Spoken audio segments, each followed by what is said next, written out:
to the forefathers of our politics, the term states, siasa mbaya, maisha mbaya. Now, fast track it to 2017. The same thing is playing out in our politics. Dirty from left, right, and center. Now, GPS tracked the same to Daystar University, Valley Road campus.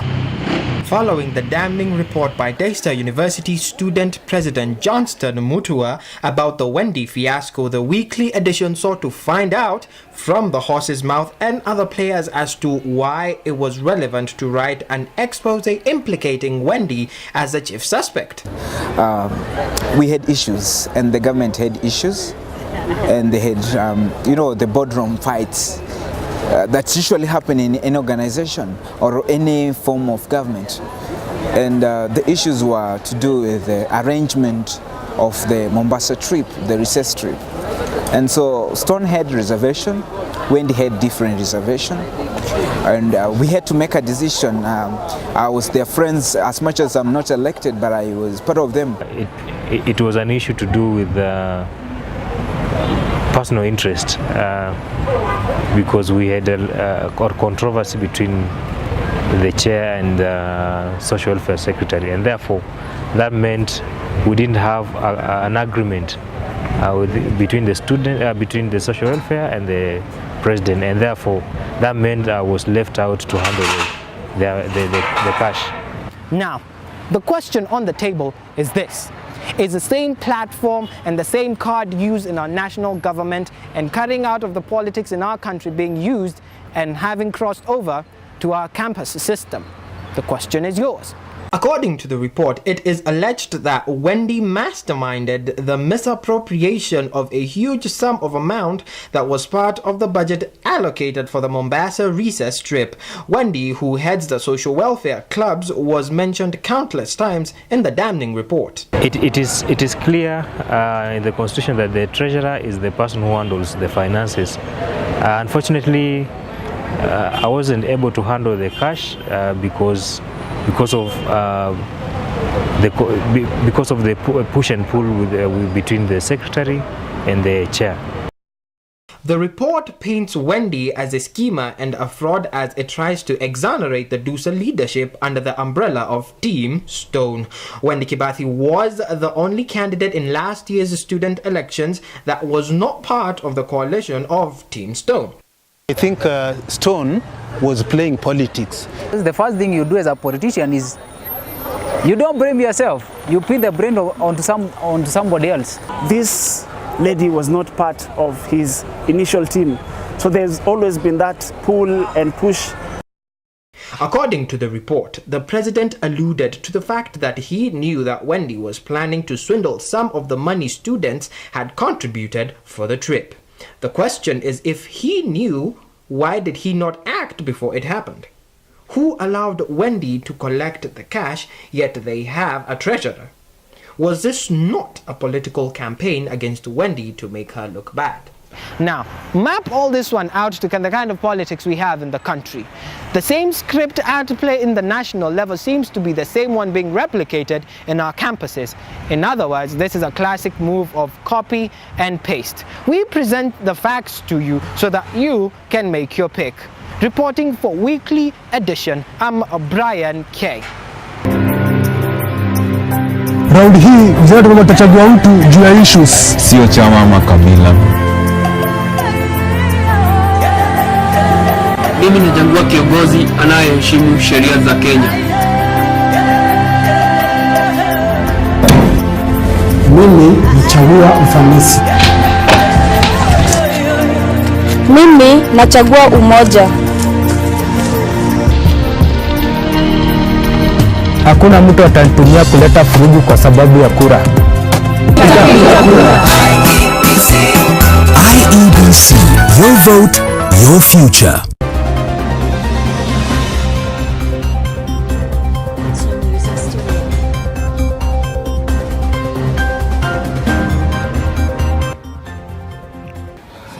Good morning, guys. My name is Ian Gatama, Daystar University student studying economics, and I'm here. I want to ask some few students a few questions, or rather one question, and the question is, do you think national politics affects the school politics? Please explain in your own words. Ukipewa support na if kume support you na politicians our main in our country, I think you'll end up utarudi tu kwa it's like a scratch my back I scratch yours type of thing. So akisaidiwa of course, not unless akwe ni msi ungrateful, atarudisha. So me I think zina affect. Yeah, in affect because like national politics na driviwa na bado youths.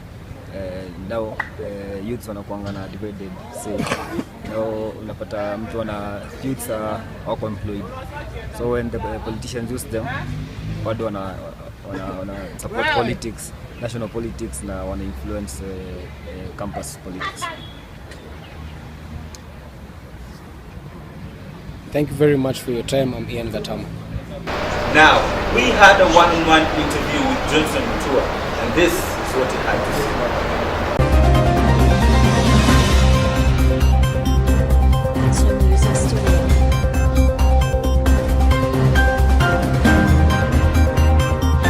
Welcome to the show. My name is Sol Ugiti.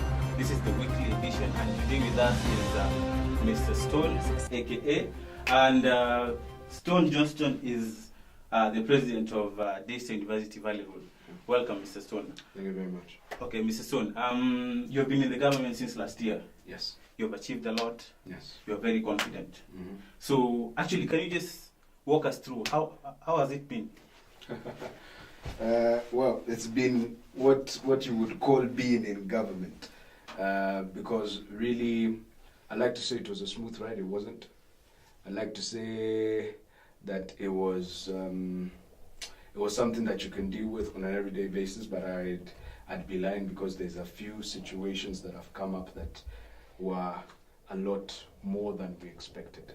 But all in all, to the best of our ability, given that we've had to push against a lack of support from quarters that we expected to get support from, and by that I mean certain areas of the administration, I think we've done well. Not to say that the administration is entirely opposed to us. It is just that the direction they were taking and we were taking was off on a couple of things, and there was a little bit of an exchange of friendly fire, as it were.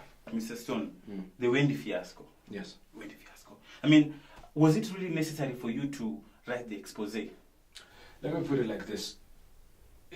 I held off writing that expose by about 9 weeks.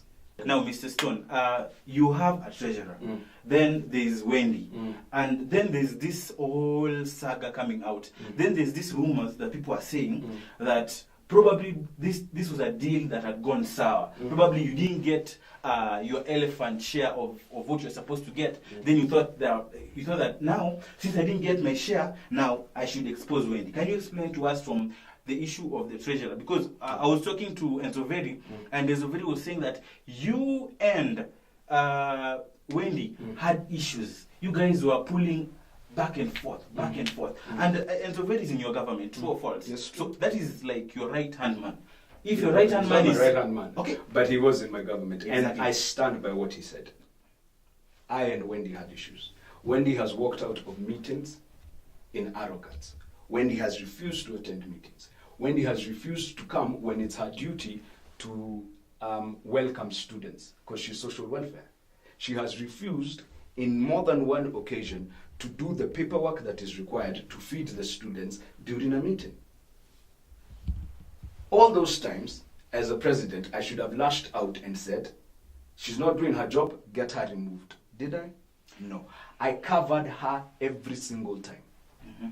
And many of those times, she did it insultingly. The buck stops at the president. Listen, the buck stops at me. Yeah. You're right. I did my responsibility. I was overruled by persons with more authority. And I'll tell you why they overruled me. Because they listened to the lies she told that I was opposing her on purely the basis of she wasn't in my team. Now, when I ask for accountability by making sure all the money is in Safaricom, okay, through an M-Pesa service, or when I ask for accountability through all the money being given to finance, How's that being opposed to her? Why is it not suspect in your mind? Why did you stop being vocal? Why did I stop being vocal? Like the way you exposed her. Why haven't you been so vocal about it? Like the administration is not doing this and this and this. Good. Let me explain why I stopped being vocal. You see, there's only as much amount of fighting as you can do. As a leader, you must be wise. We fought last semester. If I came back this semester fighting, would have lost the entire period doing nothing but fighting. What I wanted to achieve this semester was at least a period when there is peace, so that a few things that influence students in a positive way can be achieved, okay? The only problem is this. That seemed to some people like I've slowed down. Well, I promise you this. Watch this space. Within the next week, you will see that I have my fighting gloves back on. Why? Because the bottom line is this. Wisdom, not war, wins all the time. Well, that was Johnston Mutua, the president of Daystar University. And thank you so much for coming. Thank you, sir, for inviting me. Thank you for your time.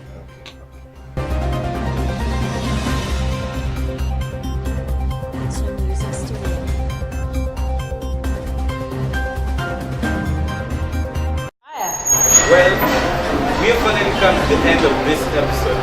Join me next when we discuss matters business. I've been your host, Solo Roti. Till next time.